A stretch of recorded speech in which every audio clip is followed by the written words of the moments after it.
Hello, আপনি কে বলছেন? ওমা, ফোন তো আপনি করলেন। এই মোবাইলটা আমার, আপনি কিভাবে পেলেন? পাইনি, মাটিতে পড়েছিল, জাস্ট উঠিয়ে সম্মান দিলাম। ফোনটা নিয়ে আমাকে উদ্ধার করুন। ধরুন, একটা জড় বস্তুর জন্য এভাবে ফিরে আসলেন। এটা যে আমার ফোন কিনা নিশ্চিত হবেন না? কোনটা যে আমার আর কোনটা যে আমার না সেটা বুঝতে বুঝতেই তো জীবন পার হয়ে যায়। আপনি আসলে ভীষণ ভালো একজন মানুষ। আমি কি আপনার সাথে এক কাপ চা খেতে পারি?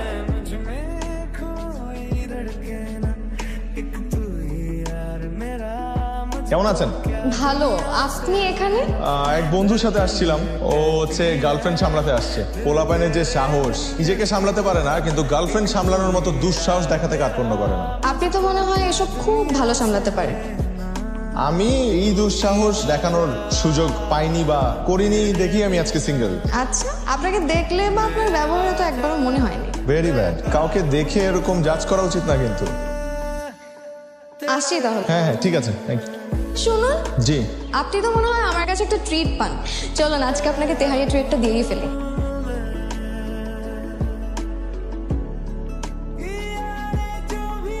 হ্যালো, আমাকে আসলে একটা সুন্দরী পরী কিডন্যাপ করে নিয়ে আসছে।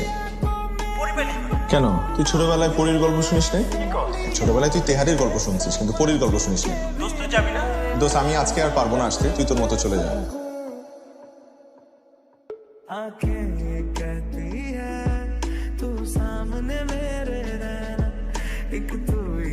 সময় বয়ে যেতে থাকলো, আমাদের কথা বলাটা বেড়ে গেল দিন কি দিন। মন ভালো বা খারাপ হলেই আমাকে জানাতে নিলেন, আমিও জানাতাম।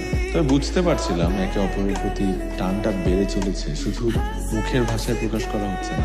মোবাইলে ছোট ছোট লেখা পাঠাতাম, যা পড়ে নিলাম বেশ প্রশংসা করত। নিহিত স্বপ্নের এক টুকরো জোছনা, কবু কি কারো অন্ধকারময় পথটার পরিসমাপ্তি টেনেছিল? কখনো কি জেনেছিল ছুটে যাওয়া মেঘগুলো হারিয়ে যেতে চায় শুধু পূর্ণতা পাবে বলে? আয়ান, আরে বসুন না। জন্মদিনের অনেক অনেক শুভেচ্ছা। অনেক অনেক ভালো থাকেন, সুস্থ থাকেন, এই দোয়া করি। ধন্যবাদ। আপনাকে কেমন যেন লাগছে। না না, আমি ঠিক আছি, তেমন কিছু হয় নাই। আপনার তো গায়ে জ্বর, এত জ্বর নিয়ে বের হয়েছেন কেন আপনি? এই দিনটা তো প্রতিদিন আসবে না, আর আমি শুনেছি যে পছন্দের মানুষের কাছাকাছি থাকলে নাকি জ্বরও পালিয়ে যায়।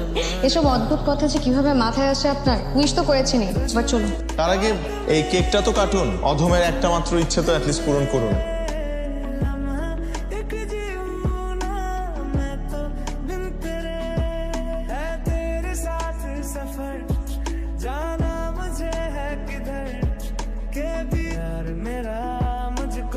আপনি কি?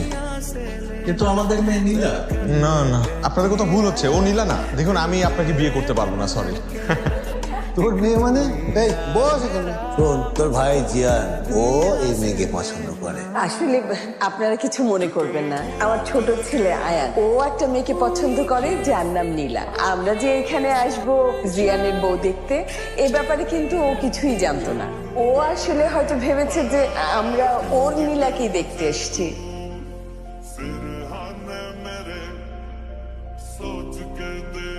হ্যালো, অনেক বড় ঝামেলা হয়ে গেছে নীলা। এতক্ষণে ফোন দেওয়ার সময় হলো তোর? এদিকে যে আমি সবাইকে অপেক্ষায় রেখেছি, এতবার তোকে ফোন দিলাম তুই ফোন রিসিভ করিস নাই। আমার বাবা তোকে এতবার কল দিল তুই ফোন রিসিভ করিস নাই। ওটা ওটা আঙ্কেলের নাম্বার। শোন, তোকে আমি বিয়ে করব না। তোকে সামনে আমি পেয়ে নিই, তোর পিঠে চামড়া বের করে আমি আমার হাজবেন্ডের ওয়ালেট বানাবো। নীলা নীলা নীলা, আমার কথাটা একটু শোনো, এখানে অনেক বড় একটা ঝামেলা হয়ে গেছে। আমি অন্য নীলার বাসায় চলে আসছি, যে নীলা তুমি না। মানে আমার বড় ভাই আরেক নীলাকে পছন্দ করে। আমি ভেবেছিলাম যে এই নীলা তুমি। নীলা নীলা, আমাকে মাফ করে দাও প্লিজ। তুই থাক তোর ফোন নিয়ে। তুই ফাইজলামি করছিস এখন আমার সাথে। আর হাফেজ তুই আমাকে আর ফোন দিবি না। ফোন দিবি না আমাকে, খবরদার। নীলা,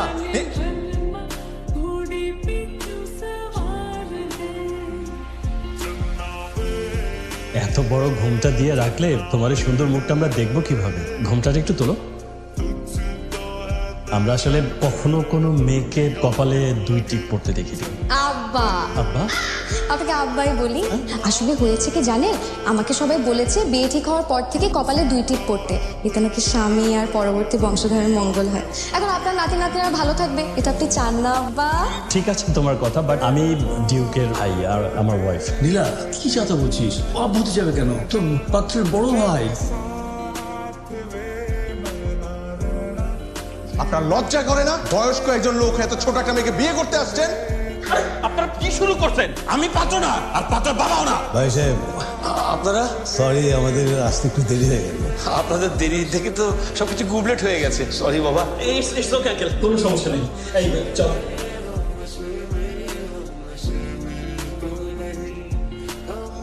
বাহ, বেশ মানিয়েছে দুজনকে, কালারটাও সেম সেম। কি বলেন ভাই সাহেব?